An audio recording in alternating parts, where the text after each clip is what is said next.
We have been covering World Liberty financials regularly on this channel. We've talked about the fundamentals of the project. We've talked about the investor base, the many institutional investors that bought into WLFI. In this video, we're going to look at relative valuations. We're also going to look at on-chain data. We're going to cover the data most people are not looking at. Now, the first video on this channel was quite popular. It got 2.5 times the views of a regular video on this channel. Another follow-up video followed that still outperformed in terms of attention. So there's still above average interest in the asset several days after launch. World Liberty Financial is of course the crypto project by the Trump family. It's a decentralized finance protocol that's behind the USD1 stablecoin. USD1 had been launched in cooperation with Binance, and now we've got the governance token WLFI as well. There are a few question marks around WLFI. One of those is the tokenomics, as in how will the supply develop over time? How many new tokens will get issued? There is, set as per blockchain code, a maximum supply of 100 billion, and currently 24.7 of those 100 billion are floating. So potentially the supply over the years could more than 4x from here. If the demand doesn't grow as quickly as the supply, of course the price would go down. Now, the people that subscribed to the ICO, the initial coin offering, got a multiple X return on their investment. They bought the token for 5 cents and less. But after the token launched on various centralized exchanges, we did see quite a bit of profit taking. Now we seem to be stabilizing somewhat at around 20 cents, but have a look at what happened with the altcoin market cap at the same time. So let's zoom into the recent price development. WLFI peaked on the 7th of September, went down since then, while the altcoins in aggregate actually appreciated. So the recent selling pressure is not due to the overall market coming down. This is specific just to World Liberty financials. So are we really bottoming out in the price when we still underperform the general market? Here is how the WFI sales developed over time. So we have the ICO, we've also got the sales through various institutional investors. We talked about those in prior videos. And still, this red area over here is yet to be sold in the future. There was quite a bit of justified drama around the launch of the token, because Justin Sun, the founder of the Tron blockchain, was very active in the ICO. He bought a lot of the supply, and then he started to take profit as the token got tradable. So something that's completely reasonable to do. But then the team blacklisted his address, and there's currently 113 million worth of WLFI in that wallet. In total, almost 300 wallets got blacklisted. Now, some people might support this action because if there's constant sell pressure by one of the early investors, that's of course not good for everyone else. On the other hand, this is what blockchains are all about, right? It's all about being a transparent, fair market. And if somebody is very early in purchasing the token and then taking profit, that's completely legitimate in my opinion. I don't think it's a good idea that Justin Sun got his stake suddenly blacklisted. There seems to be no good basis for that. At least the team hasn't announced the reason for that move. And so we already looked at WLFI relative to the US dollar. Here is WLFI relative to the altcoins. And despite Justin Sun not being able to sell anymore, the price continues to underperform the rest of the altcoin market. Now, at one point, a shift needs to happen. Currently, everybody talks about the Trump family, everybody talks about regulatory changes, but very few people actually talk about the project itself, what World Liberty Financial is doing. Because it's a DeFi project, a decentralized finance project that's behind the USD1 stablecoin. Now, here's an overview of various stablecoins, and USD1 has already a market cap of 2.6 billion. That puts it at place number 6 among all the stablecoins. Now, how did we get that many stablecoins that early? This is the number of circulating USD1 over time.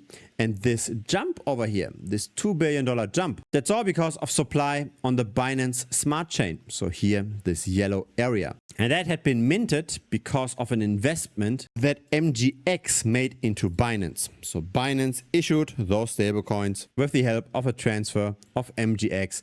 MGX is, by the way, related to the State Fund of Abu Dhabi. What I find even more interesting than just the number of circulating USD1s is actually the usage of the stablecoin. Because in the last 24 hours, we saw 310 million of trading volume. And that's a multiple of what we saw for the DAI stablecoin, for example. On the left side, we see the number of active traders of USD1 per day. So it fluctuates between 10,000 and 20,000 wallets.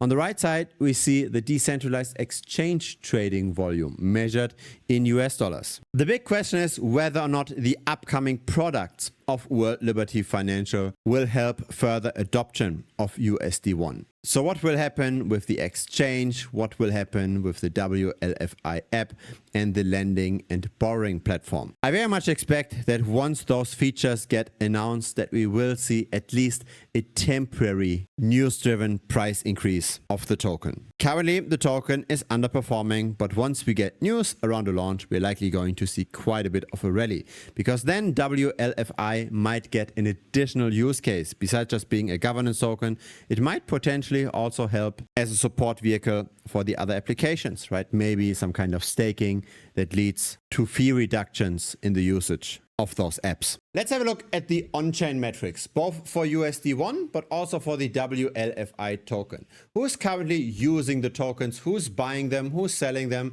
Is this mainly retail driven? Is this mainly driven by the whales?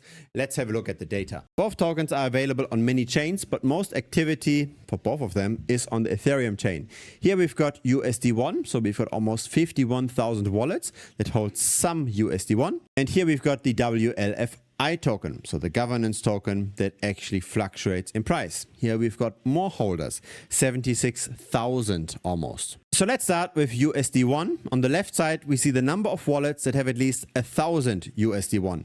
In the middle, it's 10,000 USD1. On the right, it's 100,000 USD1. We can see a lot of wallets that use the token potentially to get involved in ICO related activities that now don't use the token that much anymore. A very similar movement for the medium-sized wallets as well as for the whales. So really, we need to get a new use case of the stablecoin. What we have over here is the number of WLFI token holders over time. We can clearly see the ICO unlock, and we can see that a lot of the potential selling pressure or transfers to the centralized exchanges have now stopped. So overall, we see a stabilization in the holdings. Of course, there's not just the spot market, there's also the bets on the price. So the perpetual futures that bet on the price with leverage. And initially, the perpetual futures traders made a lot of money because the majority was betting on falling prices. There was a very strong negative funding rate. It cost money to bet on falling prices. Then things have stabilized, but again, we tend to fluctuate around zero.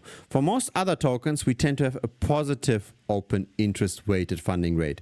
Not so for the World Liberty Financial token. The market as a whole tends to be a bit more pessimistic. Over here, we've got the open interest, so how much leverage is currently in the price. That's also now seeing an equilibrium. If this comes down, there is a good chance that this also enables more selling pressure on the price, because there is, in general, a positive correlation between open interest and the spot price.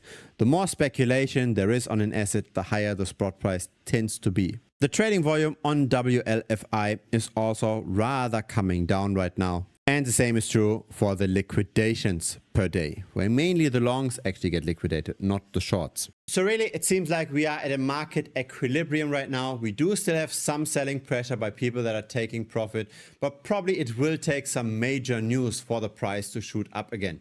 Maybe something similar to what we saw with the Trump Memecoin, right? The Trump Memecoin had the announcement of the dinner with Trump, and subsequently a lot of people bought the token, and that also brought the price up by roughly 70 or 80% in a span of 24 hours. I think it's very likely that we're going to see something very similar for World Liberty Financials as well. So we're going to see a continued bleed of the price until we see that news. So it's quite dangerous to actually short the price, to bet on falling prices, unless the stop loss is very, very tight. Because again, any piece of news might push up the price very, very quickly. Now here's the problem with investing in this market. There's in general two major forces that impact the prices. On the one hand, we've got the macro environment, where is Bitcoin, Ethereum and Solana going?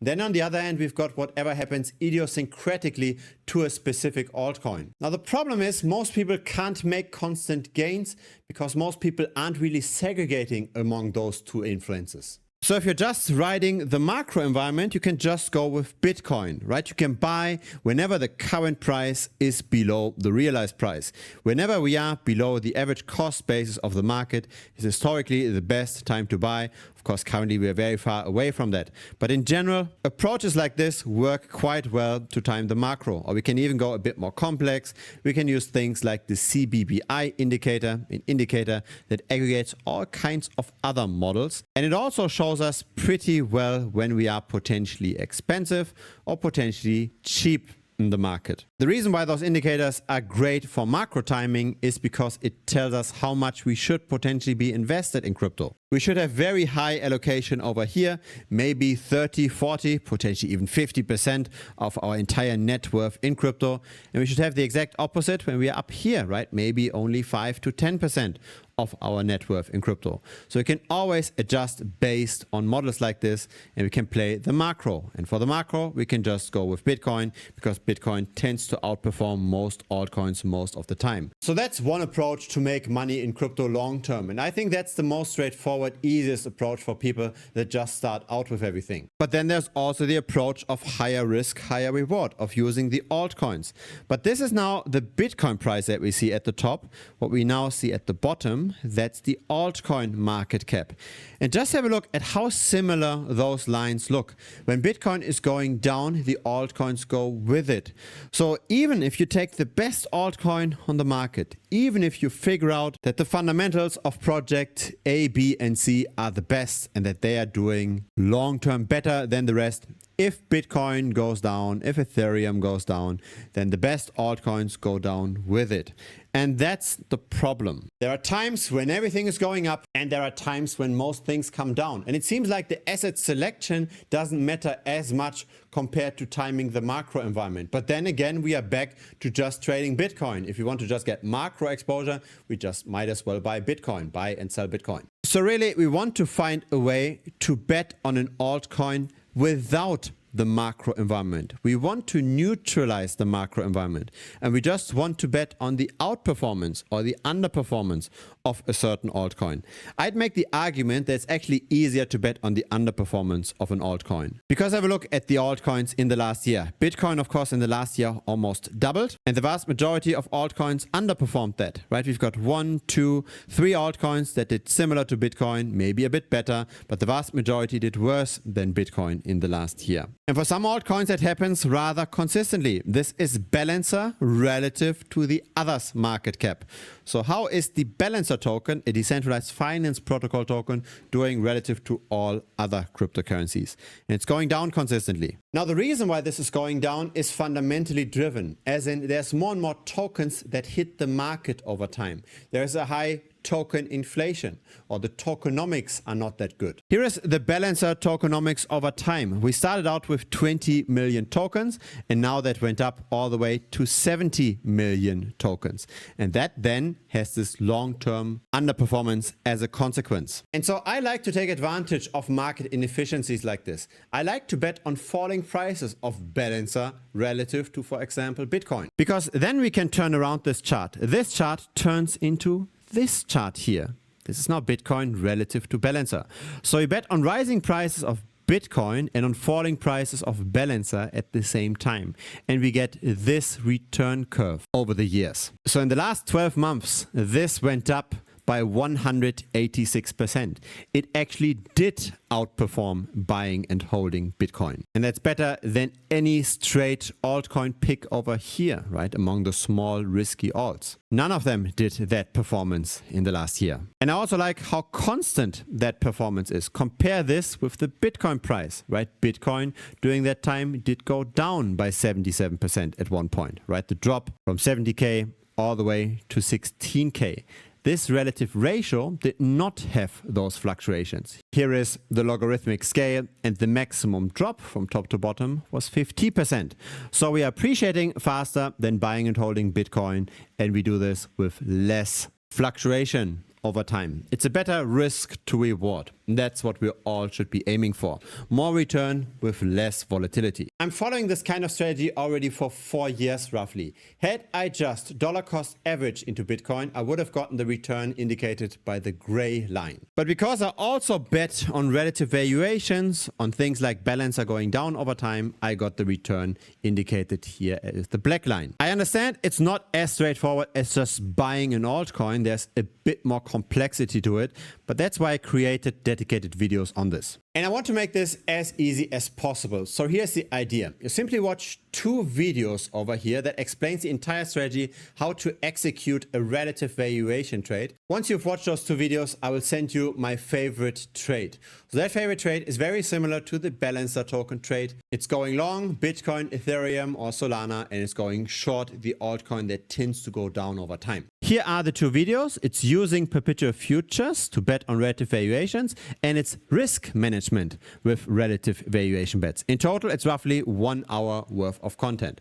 So just watch those 2 videos, and afterwards, after you've joined the community, I will send you my favorite trade that performs very similarly to this chart here. And so here's the offer. If you do not make any money with that trade after holding it for only 1 month, then I'll refund you the membership fee, no questions asked. So simply just send me a message. I will just refund you the $125 per month. If you do make money, of course, with that trade, then feel free to just continue copy trading me. Because I will not just share this one trade, I will of course share every trade that I do myself as well. A link to Premium should pop up directly here on the screen. Just click on that. It will lead you to the website. If it's your very first time here, feel free to subscribe. I publish this regularly. A like would be very much appreciated as well. It helps the channel grow. See you next time on YouTube, or see you in Premium. Cheers.